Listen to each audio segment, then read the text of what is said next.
Y'all like Yosenju? I loved Yosenju, and I have many fond memories of playing the deck back on Dueling Network. I think part of the appeal of the deck was the charm of Japanese yokai folklore. If you didn't know, most of the Yosenju monsters are based off the Kamaitachi, a weasel-like creature from Japanese folklore that rides on the wind and cuts people down with nails and sickles. So imagine my delight when Konami announced another yokai-inspired archetype. Meet the Mayakashi, which can be roughly translated to mystical apparitions. So far, we have 3 effect monsters, 1 synchro boss and 1 link support monster. First, we have beautiful Mayakashi Daki. Interestingly enough, Daki isn't based off a yokai exactly, but a historical figure known as Tati, who was the favorite consort of the last king of ancient China's Shang dynasty. To keep the long story short, the king was so infatuated with her that he neglected stately affairs, resulting in the fall of the Shang dynasty. She's basically a seductress or corrupter of sorts. The reason why she's considered a yokai is because many ancient Chinese novels actually described her as being possessed by an evil 9-tailed fox spirit. Based on these novels, the legend of Tamamo no Mae was created in Japanese mythology, leading to the perception of Tati as a yokai.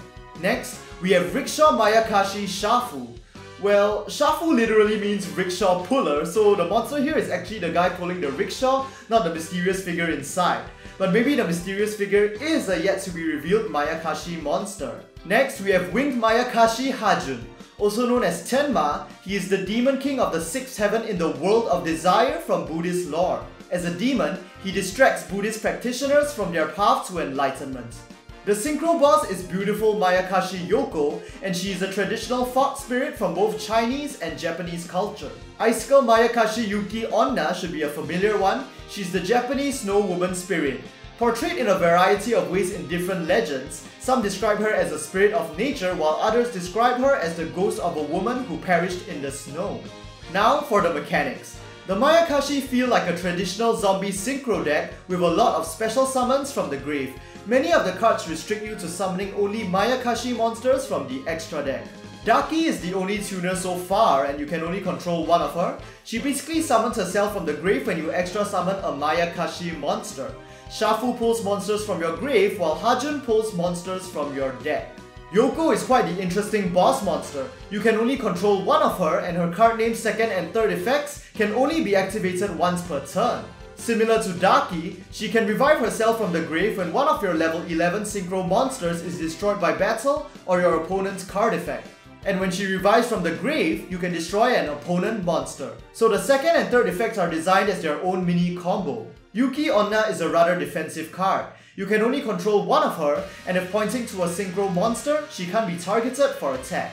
Her card name's 3rd effect can only be used once per turn. When one of your synchro monsters is destroyed, you can target an opponent's monster and halve its attack and defense. So she's sort of like your final defense line.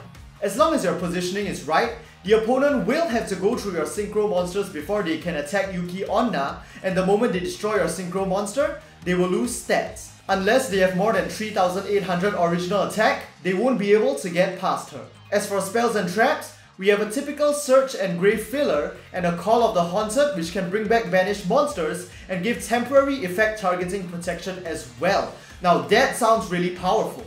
However, I think the most interesting part of this trap is the artwork. It seems that we will be getting quite a few more Mayakashi cards, which makes sense considering the low levels of the current main deck Mayakashi monsters and Yoko's effect, which requires a level 11 synchro monster. Right now, I don't think we have enough cards to get a good idea of how the Mayakashi deck is going to work as a whole. As typical of zombies, there's a lot of reviving from the graveyard, but considering the effect of the trap, I suspect we might see some banishing in the unrevealed cards. So that'll be all for this introduction to the new Mayakashi archetype. The archetype will debut in Deck Build Pack Hidden Summoners, which will release on the 4th of August. So make sure to drop by my channel to catch my opening of it. Hope you all enjoyed the video and I'll see you guys in the next Yu-Gi-Oh! Video. Let's access the spinning, swirling data storm, and with the wind our hearts are made to the